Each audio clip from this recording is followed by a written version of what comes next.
दोस्तों, अगर आपकी स्पाइन सर्जरी हुई है तो मैं आशा करता हूं कि आपके डॉक्टर ने आपको समझाया होगा कि सर्जरी के बाद आपको क्या करना है, क्या नहीं करना है।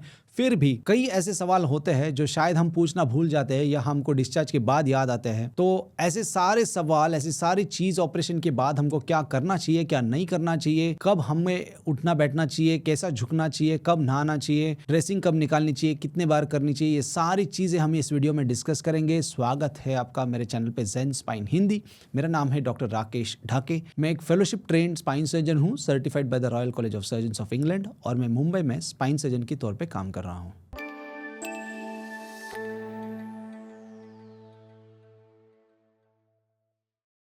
तो जनरली जब स्पाइन सर्जरी होती है, हमें ऑपरेशन के बाद हॉस्पिटल में हमारे डॉक्टर बताते हैं कैसे आपको उठना है, बैठना है। ऑलमोस्ट सभी सर्जन पेशेंट्स को चला भी देते हैं हॉस्पिटल में। हमारे प्रोटोकॉल में हम पेशेंट्स को स्टेयरकेस भी करा देते हैं। तो घर जाने के बाद उनको कॉन्फिडेंस होता है कि हम चल सकते हैं, बैठ सकते हैं, स्टेयरकेस कर सकते हैं। ड्रेसिंग हम जनरली हॉस्पिटल में करके पेशेंट को भेजते हैं ताकि घर जाके उनको कुछ नहीं करना होता है, ड्रेसिंग वगैरह। बट फिर भी घर जाने के बाद ऐसी कौन सी चीज़ें हैं जो हमें ध्यान रखनी चाहिए? पहला तो है ड्रेसिंग। यस, आपका ड्रेसिंग गीला नहीं होना चाहिए। इस पे पेशाब, टट्टी या पानी नहीं लगना चाहिए। अगर आपका ड्रेसिंग गीला आपको लगता है या सोकेज उसमें है, कुछ स्पॉट नजर आ रहा है ड्रेसिंग में, तो आपके डॉक्टर से आपको डिस्कस करना जरूरी है कि सर ड्रेसिंग हमारा सोकेज हो रहा है। इसका मतलब है कि अंदर से कुछ डिस्चार्ज अगर आ रहा है तो ड्रेसिंग वेट हो सकता है, गीला हो सकता है। ऐसे केसेस में ड्रेसिंग चेंज करना जरूरी होता है। अगर आप गीला ड्रेसिंग ज्यादा देर तक रखते हो तो इसमें इन्फेक्शन पल सकता है। इसके लिए गीला ड्रेसिंग ना रखें। ड्रेसिंग अगर आपकी सूखी है, अच्छे से जगह पे है,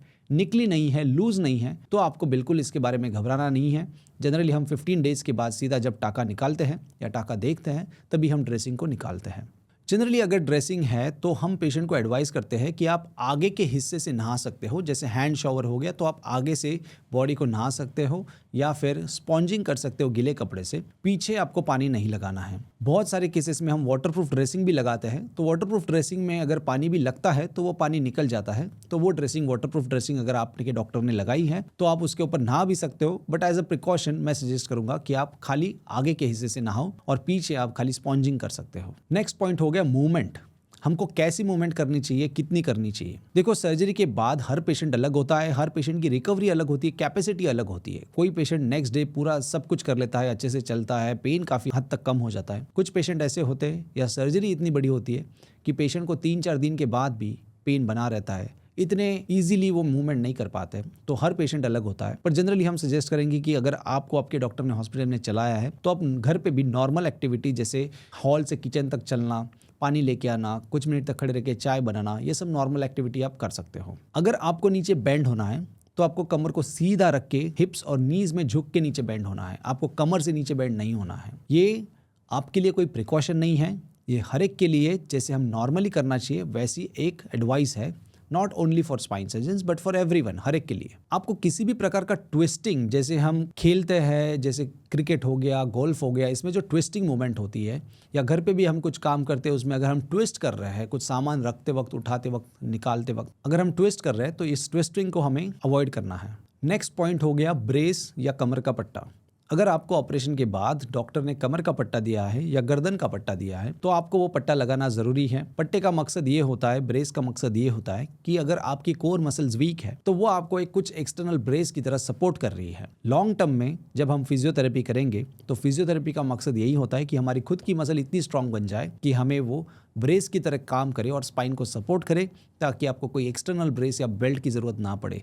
पर जब तक आपका कोर और बैक स्ट्रांग नहीं है, आपको ब्रेस का इस्तेमाल करना ज़रूरी बन जाता है। तो ऑपरेशन के बाद अगर आपके डॉक्टर ने आपको बोला है कि पट्टा लगाओ तो पट्टा लगाना ज़रूरी है। आपको ये पॉइंट देखना है कि आपका पट्टा बहुत लूज नहीं है या बहुत टाइट नहीं है, तो वो बेल्ट का करेक्ट फिटिंग होना बहुत ज़रूरी होता है ताकि उसका पर्पज़ सॉल्व हो। अगर बहुत लूज है तो वो सपोर्ट का काम नहीं करेगा, अगर बहुत टाइट है तो बहुत अनकंफर्टेबल बन जाता है। तो ये आप मेक श्योर करें कि आपका जो ब्रेस है वो आपको परफेक्ट फिट में आ रहा है। अच्छा, एक और चीज़ होती है कि ब्रेस कितने देर तक पहने, कब पहने। मैं सजेस्ट करूंगा अगर आप लेटे हुए हो, जब हॉरिजॉन्टल हो, जब स्पाइन पे बॉडी का वेट नहीं पड़ रहा है, ग्रेविटी एक्ट नहीं हो रही है, ऐसे केसेस में आप बेल्ट को उतार सकते हो। बट जब आप बेड से बैठ के उतरते हो वो टाइम पे आपको बेल्ट लगा के फिर उठना है और फिर उतरना है। जब आप कहीं दूर जा रहे हो, ट्रैवलिंग कर रहे हो, बाहर जा रहे हो तो बेल्ट को ज़रूर पहने। घर के अंदर हो, आराम से बैठे हो, एक जगह पे टीवी देख रहे हो तो आप बेल्ट को निकाल सकते हो। पर ये भी आपको ऑब्वियसली डॉक्टर के साथ डिस्कस करना है किस रूप की सर्जरी हुई है। तो ये मैं इन जनरल गाइडलाइंस दे रहा हूँ, बट हर पेशेंट अलग होता है, तो आपके डॉक्टर से ये चीज़ें ज़रूर डिस्कस करें।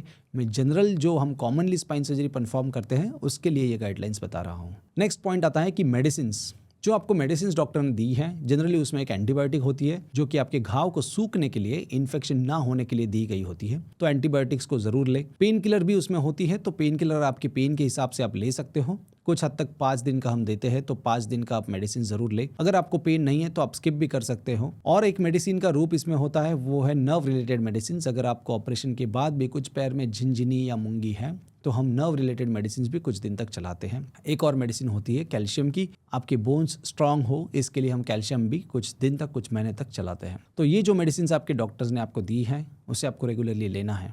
ये नहीं कि अभी पेन चला गया तो हम बिल्कुल मेडिसिन ना लें। आप पेन किलर को स्टॉप कर सकते हो, बट बाकी कौन सी लेनी है, नहीं लेनी है, एक डॉक्टर ने जितने दिन आपको लिखा है उतने दिन आप प्लीज़ उसे फॉलो करो। नेक्स्ट पॉइंट है कि अगर आप इतनी मूवमेंट नहीं कर रहे हो, खुद से नहीं चल रहे हो, हॉस्पिटल में भी इतने अच्छे से नहीं चले और घर पे जाने के बाद भी आपकी मूवमेंट काफ़ी रिस्ट्रिक्टेड है, मतलब बेड्स के बाहर ज़्यादा निकलते नहीं हो, तो ऐसे पेशेंट्स में नेक्स्ट पॉइंट आता है कि मूवमेंट ना होने की वजह से जो ब्लड आपका पैरों में जमा हो रहा है उसकी वजह से डीप वेनस थ्रोम्बोसिस हो सकता है, जिसको हम डीवीटी कहते हैं। अगर ये डीप वेनस थ्रोम्बोसिस पैर में खून की गांठ जम जाती है खून के बहाव न होने के कारण, तो ये गांठ पैर से निकल के हमारी छाती में जा सकती है, जिसे हम बोलते हैं पल्मोनरी एम्बोलस, जो कि एक जानलेवा स्थिति बन सकती है। तो अगर आपकी मूवमेंट नहीं है, आप रेस्ट्रिक्टेड हो, बेड पर ही हो, तो आपको ये ज़रूरी है कि आप पैर की मूवमेंट, पैर के पंजों को ऊपर नीचे करते रहे, ताकि पैर के ब्लड वेसल्स है उसमें ब्लड क्लॉट ना हो। दूसरा एक और चीज आप यूज कर सकते हो इसे प्रिवेंट करने के लिए, हम बोलते हैं फ्लोट्रॉन पंप्स, या जो पंप पैरों में लगते हैं जो हर कुछ मिनट में, कुछ सेकंड्स में इन्फ्लेट होते हैं, डिफ्लेट होते हैं। ये पैरों की मसल्स को दबाते हैं और छोड़ते हैं, जिससे इंटरमिटेंट कॉन्ट्रैक्शन और रिलैक्सेशन होने की वजह से ब्लड वहां पे जमता नहीं है और सर्कुलेशन मेंटेन रहता है। तो जिन पेशेंट्स में मोबिलिटी रिस्ट्रिक्ट है उन पेशेंट्स में हमें डीप वेनस थ्रोम्बोसिस का ख्याल रखना जरूरी है। नेक्स्ट पॉइंट है लाइफस्टाइल फैक्टर्स। लाइफस्टाइल फैक्टर्स मतलब आपको अगर स्मोकिंग या ड्रिंकिंग की आदत है, या आपको कुछ क्रोनिक मेडिकेशंस कई टाइम से चल रहे हैं, या आपका बैठ के जॉब है, घंटों तक आप बैठते हो, घंटों तक ट्रैवलिंग करते हो, बाइक चलाते हो, ये सारी ही चीज़ें आपको रोकनी ज़रूरी है सर्जरी के बाद कुछ महीने तक। स्मोकिंग तो मैं कहूँगा आपको प्लीज़ ये अवॉइड करना बहुत ज़रूरी है। अगर आप स्मोकिंग कर रहे हो तो कोई डॉक्टर आपकी मदद नहीं कर पाएगा, क्योंकि स्मोकिंग की वजह से बैक पेन बहुत ही सिग्निफिकेंटली इम्पैक्ट होता है और सर्जिकल आउटकम्स खराब रह सकते हैं। स्मोकिंग, निकोटिन आपको पूरी तरह से बंद करना ज़रूरी है सर्जरी के कुछ महीने पहले और सर्जरी के कुछ महीने बाद। मैं तो कहूँगा हमेशा के लिए रोकना बहुत ज़रूरी है। लाइफस्टाइल में आपको मॉडिफिकेशन लाना, कंटिन्यूअस बैठना एक जगह पे अवॉइड करना है, झुकना अवॉइड करना है, long travelling, bike riding avoid करना है। आप फिर भी ये सब काम कर सकते हो, बट इसके लिए अल्टरनेटिव ढूंढोगे तो आपके लिए बेटर रहेगा। अगर आपको डायबिटीज़ है तो आपको खाने पे ध्यान रखना है कि आप क्या खा रहे हो, कितना खा रहे हो। डायबिटीज़ को कंट्रोल में रखना बहुत ज़रूरी है। आपका अगर वेट है तो धीरे धीरे वेट रिडक्शन हमें कंसिडर करना ज़रूरी है, बट इमीडिएटली सर्जरी के बाद नहीं। सर्जरी के बाद कुछ हफ्ते बाद एटलीस्ट 2 वीक्स हमें देना है। जब आप जाके आपके डॉक्टर को मिलते हो, टाका दिखाते हो, अगर टाका सूखा है तो फिर हम धीरे धीरे वेट रिडक्शन का एडवाइस देते हैं। तो लाइफस्टाइल मॉडिफिकेशन सर्जरी के बाद बहुत ही महत्वपूर्ण चीज़ है जो कि पेशेंट को करनी होती है। खाली पेन चला गया और आप जैसे थे वैसे ही अगर सब कुछ चल रहा है तो पेन वापस भी आ सकता है या सर्जरी आपकी फेल भी हो सकती है। तो पेशेंट के साइड से उतना ही एफर्ट्स लेना जरूरी है। नेक्स्ट पॉइंट आता है फिजियोथेरेपी। फिजियोथेरेपी का करना सर्जरी के बाद जरूरी है, क्योंकि सर्जरी के बाद हमारा मकसद है कि आपकी कोर और आपकी बैक की जो मसल्स है वो मसल स्ट्रांग बन जाए। अगर आपका कोर और बैक स्ट्रांग है तो आपके स्पाइन को अच्छे से सपोर्ट रहेगा और आपका पेन धीरे धीरे कम होगा। तो फिजियोथेरेपी करना बहुत जरूरी है। जितना आपको डॉक्टर ने बताया है हॉस्पिटल में डिस्चार्ज के बाद हल्का हल्का पैर का पंजा ऊपर नीचे करना, पैर को ऊपर उठाना नीचे करना, उतनी हल्की एक्सरसाइजेस आप सर्जरी के बाद, डिस्चार्ज के बाद घर पे कर सकते हो। बट फुल ऑन जो सर्जरी है कोर और बैक स्ट्रेंथनिंग का, वो हम जनरली 2 वीक्स के बाद एडवाइस करते हैं, क्योंकि कभी कभी सर्जरी अगर आप एग्रेसिवली करते हो तो इससे प्रॉब्लम भी बढ़ सकता है।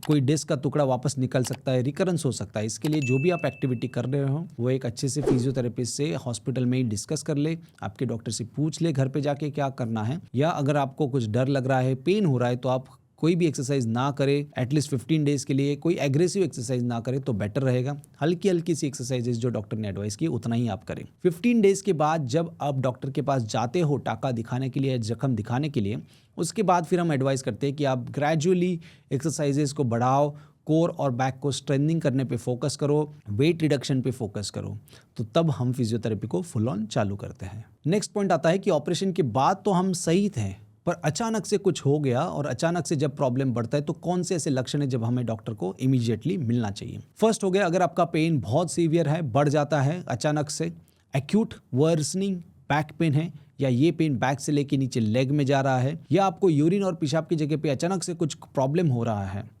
या आपको वीकनेस आ गया है अचानक पैर में, तो ये सारे लक्षण बहुत ही डेंजरस हो सकते हैं और आपको इमीडिएटली जिन्होंने ऑपरेशन किया है उनको कांटेक्ट करना ज़रूरी है। और अगर आपको समझो फीवर आता है, जख्म से पानी निकलता है, अगर आपको हेडेक हो रहा है, नेक में पेन हो रहा है, चक्कर सी आ रही है, उल्टी सी आ रही है, ये सारे लक्षण हमें दर्शाते हैं कि कुछ वुंड रिलेटेड कॉम्प्लिकेशन या CSF जो हम स्पाइनल फ्लूइड बोलते हैं उसके रिलेटेड कॉम्प्लिकेशंस हो सकते हैं। ऐसे भी अगर कॉम्प्लिकेशंस है तो आपको आपके डॉक्टर को इन्फॉर्म करना ज़रूरी है। ये सारी चीज़ें हमको ऑपरेशन के बाद ध्यान रखना ज़रूरी होता है। और ये वीडियो को मैं कंक्लूड करना चाहूँगा ये कह के कि देखो, सर्जरी आपके प्रॉब्लम का आधा सॉल्यूशन है, बाकी का आधा सॉल्यूशन आपके हाथों में है और आपको भी उतनी केयर करनी है, आपका कंट्रीब्यूशन भी उतना ही ज़रूरी है ऑपरेशन के बाद इसके सक्सेसफुल आउटकम में। अगर आप ये सोचते हो कि ऑपरेशन हो गया बस हो गया, नहीं, वैसे नहीं है। ऑपरेशन होने के बाद आपको भी कुछ केयर करनी है, आपको भी अच्छे से एक्सरसाइज करनी है, वेट रिडक्शन करना है, लाइफस्टाइल चेंज करनी है, तो हम बोल सकते हैं कि इसका आउटकम अच्छा रहेगा। तो आशा करता हूँ इस वीडियो से आपको ये बहुत ही महत्वपूर्ण जानकारी मिली होगी, सर्जरी के बाद क्या करें, क्या ना करें, कैसे करें। और अगर हाँ तो प्लीज़ इस वीडियो को लाइक और सब्सक्राइब करना ना भूलें। अगर आपको फिर भी कुछ सवाल है तो आप ज़रूर नीचे कमेंट सेक्शन में लिखिए, जैसे ही हमें टाइम मिलेगा हम रिप्लाई देंगे। आप भी प्लीज़ समझो कि हर एक को रिप्लाई करना पॉसिबल नहीं होता है, बट जैसे ही हमें टाइम मिलेगा हम आपको रिप्लाई दे देंगे। आप हमें व्हाट्सएप पे भी मैसेज कर सकते हो या नीचे दिए गए हो नंबर पे कॉल कर सकते हो, but Monday to Saturday 9 AM to 9 PM please normal call करें, व्हाट्सएप कॉल ना करें। Thank you so much.